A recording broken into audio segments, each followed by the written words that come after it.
Imagine if a billionaire CEO walked into your classroom one day, seeking not just knowledge, but redemption. Evelyn, a seasoned French teacher, never imagined her life would take such a dramatic turn. But when a mysterious billionaire student enters her life, she discovers that kindness and love can conquer even the toughest hearts. The bell rang, signaling the end of another day at the prestigious Meadow Grove Academy. Evelyn, a seasoned French teacher, was tidying up her classroom when she noticed a man standing awkwardly in the doorway.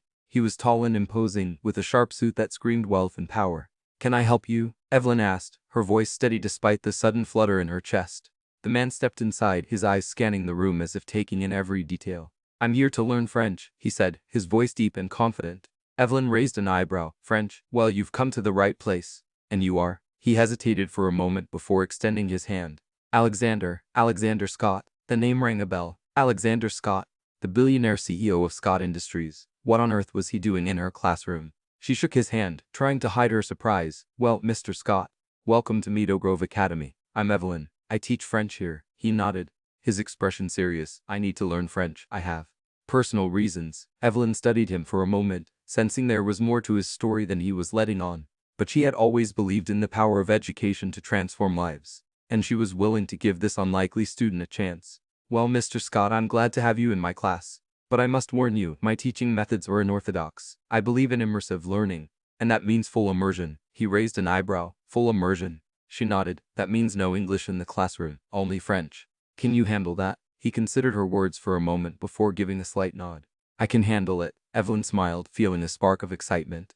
This was going to be an interesting semester. She just didn't know how much her life was about to change. For years, Evelyn had dedicated her life to teaching, believing in the power of language to bridge gaps and foster understanding. But she had never imagined that her classroom would become a place of redemption and unexpected love. As the weeks passed, Alexander proved to be a dedicated student, his mind sharp and his memory impressive. But Evelyn could sense that there was more to his desire to learn French than he was letting on. One day, after class, she approached him as he was packing up his things. "Mr. Scott," she began, her voice soft, "may I ask you something?" He looked up, his eyes guarded. "What is it?" She hesitated, choosing her words carefully. "Why did you really come here? It's not just about learning French, is it?" He was silent for a long moment before speaking.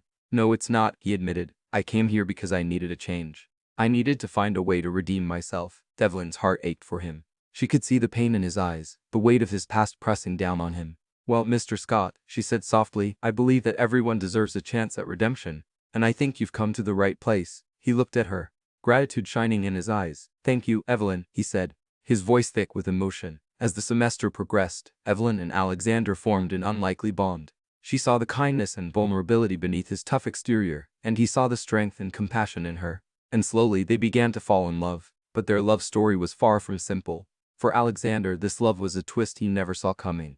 His past was filled with broken relationships and a reputation as a playboy. Evelyn's love was a surprise that challenged everything he thought he knew about himself. But he couldn't deny the connection between them, the way she made him feel seen and understood. And so, he took a chance, opening his heart to her and hoping that she could help him find the redemption he so desperately sought.